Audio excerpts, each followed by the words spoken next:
Assalamualaikum warahmatullahi wabarakatuh. Salam sejahtera bagi kita semua. Perkenalkan, nama saya Parini Eskom Enkom dengan NIDN 0122089102. Saya merupakan salah satu dosen tetap di program studi Sistem Informasi Fakultas Ilmu Komputer di Universitas Royal Kisaran yang berada di Asahan, Sumatera Utara. Bidang keilmuan saya yaitu ilmu komputer. Video ini dibuat untuk memenuhi salah satu syarat sertifikasi dosen tahun 2025, di mana video ini merupakan bentuk ataupun bukti pernyataan diri dalam unjuk kerja Tridharma Perguruan Tinggi yang biasanya disingkat dengan PDD UKT PT dalam aspek pengajaran. Dalam aspek pengajaran, saya menggunakan sistem DIE, di mana D delivery untuk menyampaikan, I interaction berinteraksi kepada mahasiswa, A assessment penilaian.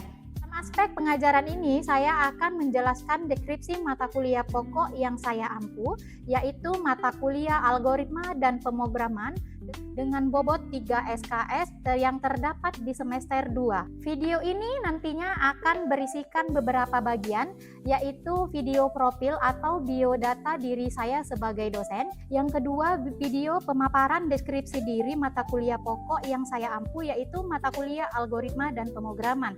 Selanjutnya, video cuplikan pengajaran di dalam kelas ataupun laboratorium. Berikut cuplikan videonya. Assalamualaikum warahmatullahi wabarakatuh. Berikut saya akan menjelaskan data diri saya sebagai dosen dan saya akan memaparkan terkait deskripsi mata kuliah algoritma dan pemrograman yang saya ampu. Nah, berikut biodata saya sebagai dosen.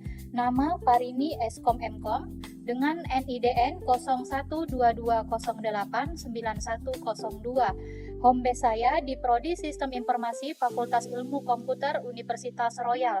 Bidang ilmu saya adalah ilmu komputer. Adapun beberapa mata kuliah yang saya ampu, yang pertama algoritma dan pemrograman dengan jumlah 3 SKS di semester 2. Selanjutnya struktur data dengan jumlah 3 SKS di semester 3. Selanjutnya ada mata kuliah manajemen proyek sistem informasi dengan total 3 SKS di semester 5. Selanjutnya ada mata kuliah etika profesi IT dengan jumlah 2 SKS di semester 6. Deskripsi mata kuliah pokok saya, mata kuliah algoritma dan pemrograman dengan kode SIKB 2202 dan bentuk pembelajarannya itu luring atau tatap muka dengan jumlah 3 SKS di semester 2 dan jumlah pertemuan ada 16 pertemuan, ini sekaligus include dengan UTS dan UAS. Nah, lanjut masuk ke deskripsi mata kuliah algoritma dan pemrograman. Algoritma pemrograman memuat dasar-dasar algoritma komputer terkait logika dalam struktur program serta bentuk masalah yang bisa ditangani. Di setiap bentuk operasi dalam struktur tersebut dan masalah yang bisa ditangani dengan menggabungkan setiap operasi pada struktur tersebut. Nah, capaian pembelajaran. Untuk capaian pembelajaran umum yang pertama, mampu menerapkan pemikiran logis, kritis, sistematis, dan inovatif. Dalam konteks ini, pengembangan atau implementasi ilmu pengetahuan dan teknologi yang memperhatikan dan menerapkan nilai humaniora yang sesuai dengan bidang keahliannya. Yang kedua, mahasiswa mampu menunjukkan kinerja mandiri bermutu dan terukur. Ketiga, mampu mengkaji implikasi pengembangan atau implementasi ilmu pengetahuan teknologi yang memperhatikan dan menerapkan nilai humaniora sesuai dengan keahliannya berdasarkan kaidah, tata cara, dan etika ilmiah dalam rangka menghasilkan solusi, gagasan, desain, atau kritik seni, menyusun deskripsi saintifik, hasil kajian dalam bentuk skripsi atau laporan tugas akhir, dan mengunggah dalam laman perguruan tinggi. Nah, yang keempat, menyusun deskripsi saintifik hasil kajian tersebut di atas dalam bentuk skripsi atau laporan tugas akhir dan mengunggahnya dalam laman perguruan tinggi. Yang kelima, mampu mengambil keputusan secara tepat dalam konteks penyelesaian masalah di bidang keahliannya berdasarkan hasil analisis informasi dan data. Yang keenam, mampu menerapkan dasar logika, prinsip matematika, ekspresi, aspek modular, linearitas, dan non-linearitas struktur data pada pemrograman perangkat lunak. Nah, untuk capaian pembelajaran khusus ini mampu menerapkan dasar logika, prinsip matematika, ekspresi, aspek modular, linearitas, dan non-linearitas struktur data pada pemrograman perangkat lunak. Nah, untuk CPMK-nya itu ada 3. Yang pertama, mahasiswa mampu menjelaskan segala sesuatu terkait algoritma pemrograman dalam pemrograman. Nah, yang kedua, mampu menjelaskan tahapan yang dilakukan dalam menyelesaikan masalah secara umum ataupun spesifik menggunakan program. Yang ketiga, mampu menjelaskan struktur dasar yang dimiliki oleh suatu program. Nah, dalam materi ini, ada beberapa materi pembelajaran. Di mata kuliah algoritma nanti akan ada algoritma dan pemrograman, penjelasan pengenalan program dan bahasa pemrograman, notasi algoritma, diagram alur atau flowchart, proses algoritma, logika program dan input-outputnya, operasi dan pernyataan, logika program dengan operasi aritmatika, logika program dengan operasi perbandingan, struktur dasar algoritma, percabangan berlapis, perulangan, array atau larik, dan pemrograman modular. Adapun sistem pembelajaran dan materi yang akan saya lakukan dalam satu semester, di awal pertemuan saya biasa melakukan perkenalan terlebih dahulu dan membangun keakraban dengan mahasiswa. Yang kemudian saya membuka diskusi terbuka untuk mendengarkan harapan mahasiswa terhadap mata kuliah ini. Sekaligus saya memotivasi mahasiswa untuk lebih serius dan aktif dalam perkuliahan. Selanjutnya, saya membahas kontrak perkuliahan untuk membuat kesepakatan terkait proses pembelajaran, termasuk modul dan evaluasi selama satu semester. Saya juga melakukan asesmen awal untuk mengetahui pemahaman melalui pernyataan lisan. Di awal pertemuan, dilakukan review pembelajaran untuk mengingat kembali materi sebelumnya dan menyambungkan dengan materi berikutnya. Adapun rujukan pembelajaran sebagai bentuk strategi delivery proses penyampaian materi kemahasiswaan dengan menggunakan buku ataupun e-book, bahan ajar serta artikel jurnal bereputasi yang memiliki nilai kebaharuan agar mahasiswa mampu mengikuti perkembangan ilmu pengetahuan dan teknologi masa kini. Metode pembelajaran ini menggunakan case-based learning dan project-based learning. Untuk bobot penilaian kepada mahasiswa, di sini ada 15% keaktifan mahasiswa, selanjutnya 5% untuk kuis, 15% UTS, 25% UAS, dan 35% hasil proyek. Nah, ini adalah bentuk deskripsi dari mata kuliah algoritma dan pemrograman.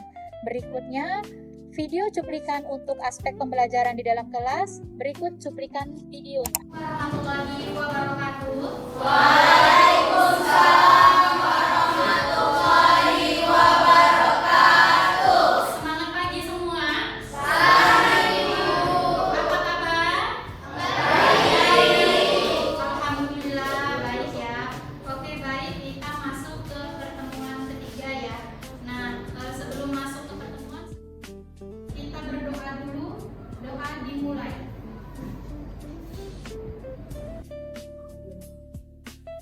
Doa selesai. Oke, izin saya absensi dulu ya.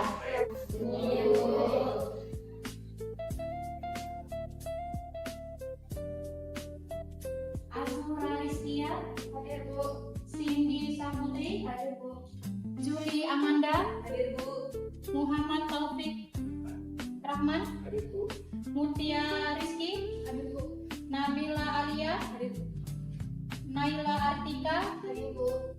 Nurul Hayati, hadir Bu. Olivia Agatha, hadir Bu. Putra Pratama, hadir Bu.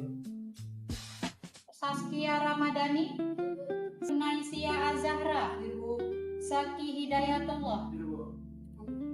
Nah, oke, baik, kita masuk ke pertemuan 3 kali ini. Kita membahas operasi dan pernyataan. Nah, sebelum kita masuk ke materi ini, kita mau mereview pertemuan kemarin atau materi yang kemarin minggu lalu. Masih ingat yang minggu lalu materinya?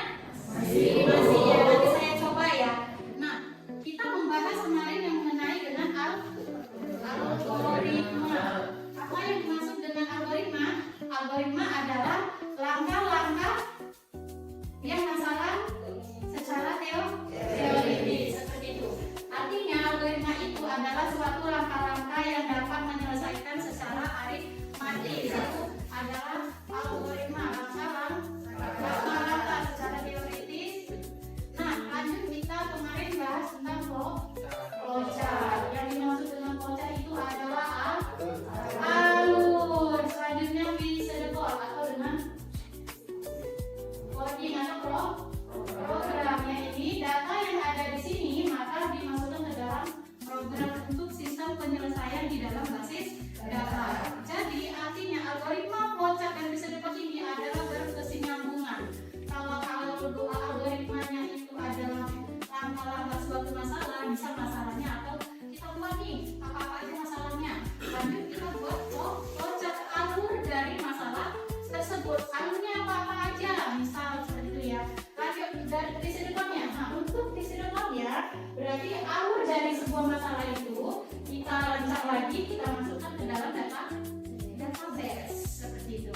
Nah, saya mau tanya untuk minggu kemarin kalian bilang sudah paham untuk materinya. Saya mau tanya teks di dalam algoritma disusun oleh 3 bagian. Apa-apa aja, ada yang tahu? Saya yang pertama ada bagian header algoritma, yang kedua ada bagian deklarasi, dan yang ketiga ada bagian deskripsi algoritma. Oke, baik. Bagiannya ada deklarasi, apalagi tadi Bang? Deskripsi, dan header. Nah, selanjutnya mengenai dengan flowchart. Masih ada yang ingat mengenai simbol-simbol flowchartnya? Ya, boleh ke depan.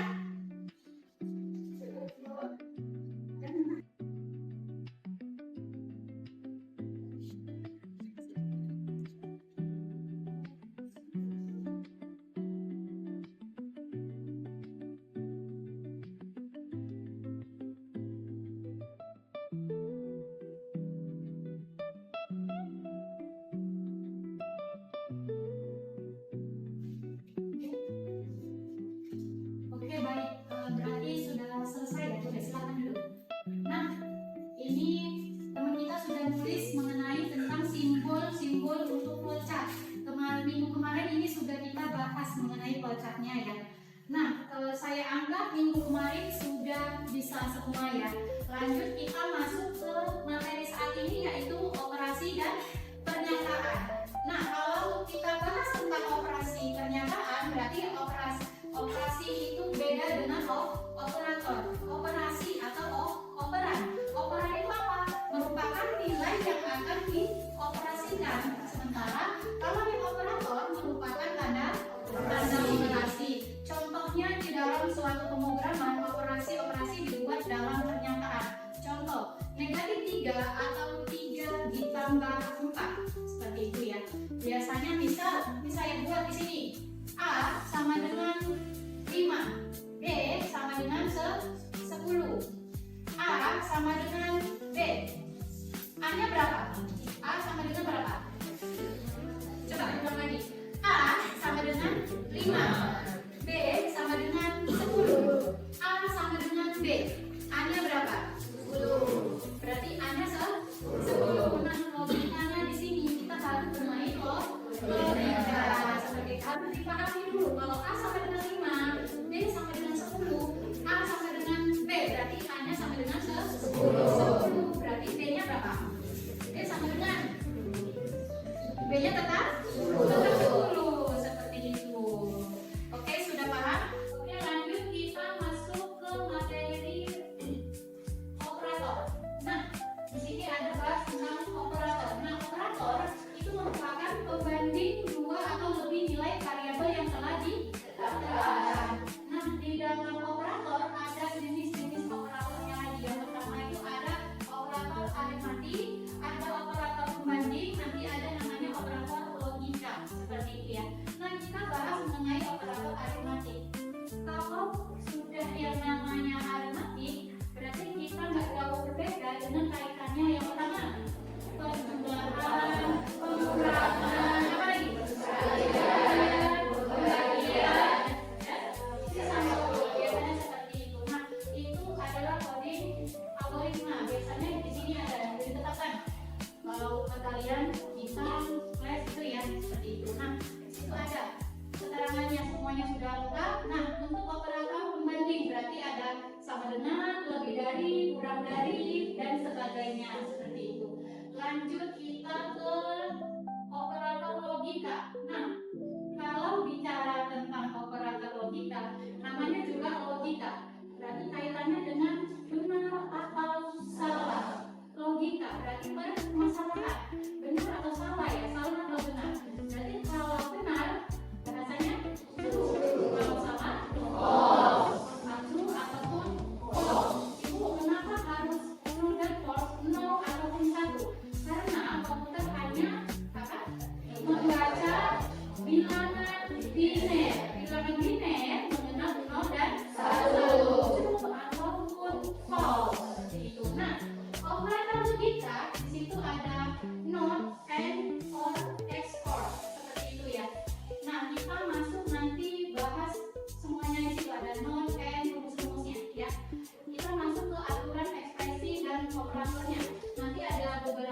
akan dijelaskan di situ. Nanti ada beberapa yang saya jelaskan mengenai operatornya ya. Nah, khususnya di dalam operator logika. Nah, operator logika memiliki satu nilai keluaran dari dua atau lebih operan. Seperti itu ya, di situ sudah dijelaskan. Operator logika apa? Memiliki satu nilai keluaran dari dua atau lebih operan. Nah, ketetapan nilai keluaran dari operasi logika itu dibagi menjadi beberapa ya. Yang pertama ada tadi operator NOT. Operator NOT memiliki nilai keluaran untuk satu operan yang merupakan determinan dari operannya. Seperti itu. Nah, kita masuk ke operator N. Operator N memiliki nilai keluaran apabila nilai benarnya semua operannya benar atau true. Berarti kalau salah sama salah berarti hasilnya kita salah. Atau false. False dengan false artinya hasilnya false. Karena dia apa? Karena dia memiliki nilai keluaran benar apabila nilai kebenaran semuanya benar. Makanya di sini misal operan 1 biasa di sini buat variabelnya x. Operan 2 saya buat sini variabelnya y. Berarti hasil x and y. Seperti itu ya. Misal x sama dengan false, berarti y false. X and y berarti hasilnya false. Lebih gampangnya nanti bacanya false and false hasilnya false. Yuk lanjut. True and false hasilnya false. False and true hasilnya false. Lanjut. True and true hasilnya true. Yuk lanjut masuk ke operator OR. Nah, operator OR memiliki keluaran benar apabila ada salah satu atau semua operannya yang bernilai benar. Berarti kebalikan dari N. Seperti itu. Nah, kalau OR biasanya cara bahasanya gimana? False or false hasilnya false. Lanjut. True or false hasilnya true. False or true hasilnya true. True or true hasilnya true. Oke, lanjut kita masuk ke operator XOR. Seperti itu ya. XOR memiliki nilai keluaran benar apabila terdapat perbedaan nilai kebenaran di antara operatornya. Nah, di sini ada operan 1 biasa X, operan 2 Y, cara bacanya false. X or false hasilnya. Ayo, siapa yang bisa?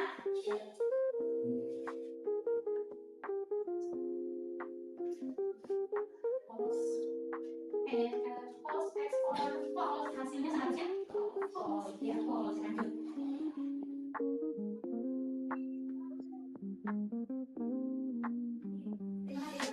Ini benar atau salah? Ya, kita buktikan ya. Ya.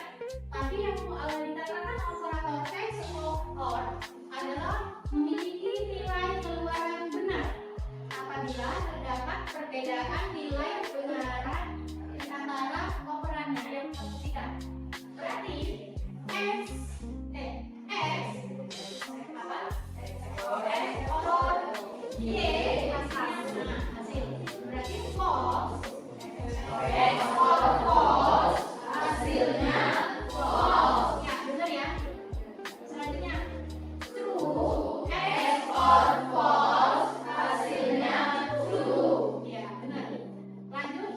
False. X or true hasilnya true.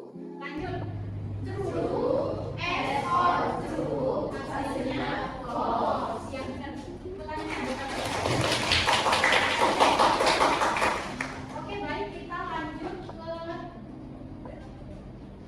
studi kasus ya. Sebelum masuk ke studi kasus, saya mau mengimplementasikan ke dalam sebuah pemrograman. Contohnya ya. Nah, tadi masalah tentang pernyataan tadi ya. Tadi pernyataan di situ saya buat, kita masuk ke opsi.dot atau pemrograman ini. Jadi di situ ada nomor 1, garis 1 ada include using. Kemarin waktu pertemuan sebelumnya sudah dibahas kan artinya. Biasanya kalau include using itu adalah sebagai leadernya. Lanjut, using namespace std apa? Iya, lanjut determine. Lanjut ada tutup kurung. Nah, tutup kurung ini harus ada lawannya juga. Berarti kalau ada tutup kurung ada tutup kurung. Nah, artinya untuk membatasi mana yang akan dikonsulkan seperti itu. Integer artinya adalah fungsi. Itu ada variabel a dan variabel b. A sama dengan 5, b sama dengan 10. Kita bermain di logika. Kalau a sama dengan 5, b sama dengan 10, a sama dengan b. Berarti b sama dengan a dikali 2. Seharusnya berapa? A dikali 2. Berarti kita cari dulu. A-nya tadi berapa? A-nya salah. Karena tadi kan ini ingat ya, coba kita bermain di logika nih. Kita harus lebih paham, memahami, mencermati seperti itu. Nah, ingat A sama dengan 5. Coba dicermati ya. B sama dengan 10. Pelan-pelan aja dulu ya. Lanjut. A sama dengan B. Lanjut. B sama dengan A dikali 2. Berarti kita cari dulu A-nya. A-nya berapa? 10. Nah, 5. Berarti 10. Nah, berarti 10 dikali 2. Berarti 20. Berarti si out artinya keluar. Keluar apa yang tadi keluar tadi? Itu nilai variabel A. Begitu juga nilai variabel B. Jadi nanti nilai A sama dengan berapa? A sama dengan 10, B sama dengan 20. Boleh diimplementasikan ke dalam database atau pemrograman ya. Cepat silakan. Yuk kita buktikan bahwasanya kalau A sama dengan B itu adalah 10, B sama dengan 20.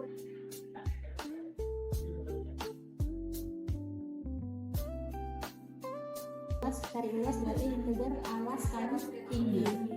Nah, lanjut ke bawahnya.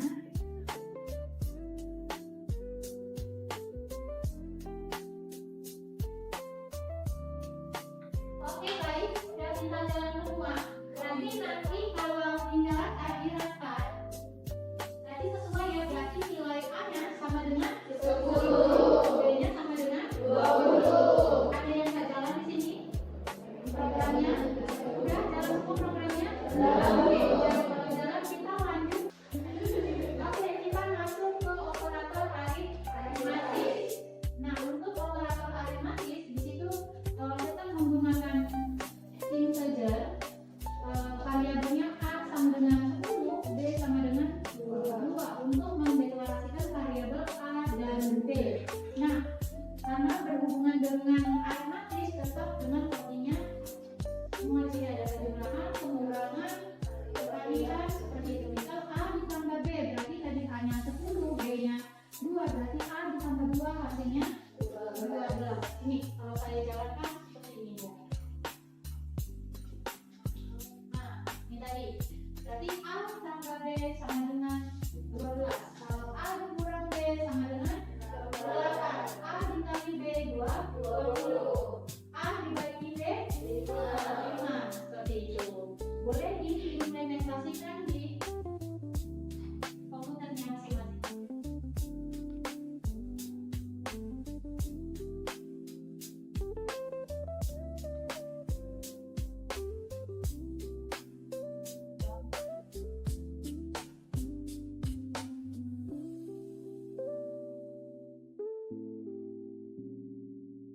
Oke, baik. Sudah selesai semuanya? Sudah jalan? Sudah. Oke, kalau sudah selesai, berarti kita masuk ke implementasi operator logika. Kita lanjut ke logikanya. Nah, seperti biasa, kalau logika tadi menggunakan AND, ya kan? Ada beberapa tadi operator logikanya.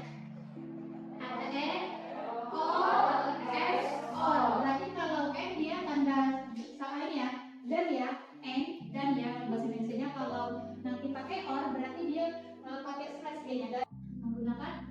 Oh, seperti itu ya. Tinggal diganti aja. Boleh? Paham?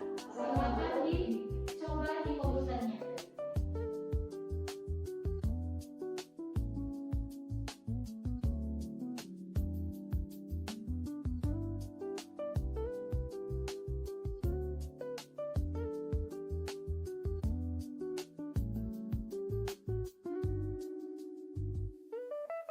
Oke, baik. Sudah selesai. Ibu, jalan. Ya, dalam program yang memuaskan kalau sudah jalan, kita masuk ke studi kasus ya. Nah, studi kasus hari ini seperti biasa. Nah, buatlah program untuk menghitung luas segitiga. Berarti yang kita mulai dulu apa? Kalau sudah dibuat program untuk menghitung luas segitiga, berarti yang kita cari adalah rumus luas segitiga itu apa? Silakan dikerjakan di sini dalam waktu berapa menit selesainya? 15 menit ya, Bu? Oke, baik, silakan dikerjakan.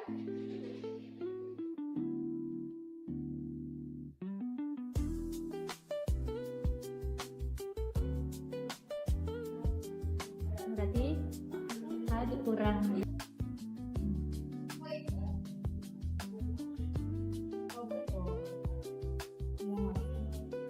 Oke, baik. Sudah selesai semua studi kasusnya? Kalau sudah, saya cek dulu ya. Kita nilai, saya mau cek satu-satu, silakan dijalankan ya, saya nilai. Ya. Oke, baik. Karena semuanya sudah selesai, waktu juga sudah tidak memungkinkan lagi. Nah, di sini untuk pertemuan ke depan, di sini saya mau kasih tugas di rumah. Jadi tugasnya buat algoritma untuk menghitung jumlah 3. Jumlah 3 buah bilangan seperti itu ya. Mengenai tugas berikut, ada yang mau ditanya? Ya. Nah, mengenai tugasnya Bu, apakah perlu dibuat algoritma dan flowchartnya juga Bu? Terima kasih. Iya, sebaiknya kalau udah disuruh buat berarti ada sebuah program, berarti nanti dibuat algoritma dan flowchartnya juga. Siap bisa ya? Nah, oke, baik, karena waktu sudah habis, terima kasih atas waktunya. Sampai ketemu di minggu depan di Telepon Ondore. Hati-hati nanti di jalan. Assalamualaikum warahmatullahi wabarakatuh. Selamat siang semuanya. Waalaikumsalam warahmatullahi wabarakatuh. Demikianlah cuplikan video pengajaran pada mata kuliah algoritma dan pemrograman ini. Untuk kedepannya saya akan meningkatkan diri untuk menjadi yang lebih baik lagi. Terima kasih, semoga bermanfaat. Lebih dan kurangnya saya mohon maaf. Assalamualaikum warahmatullahi wabarakatuh.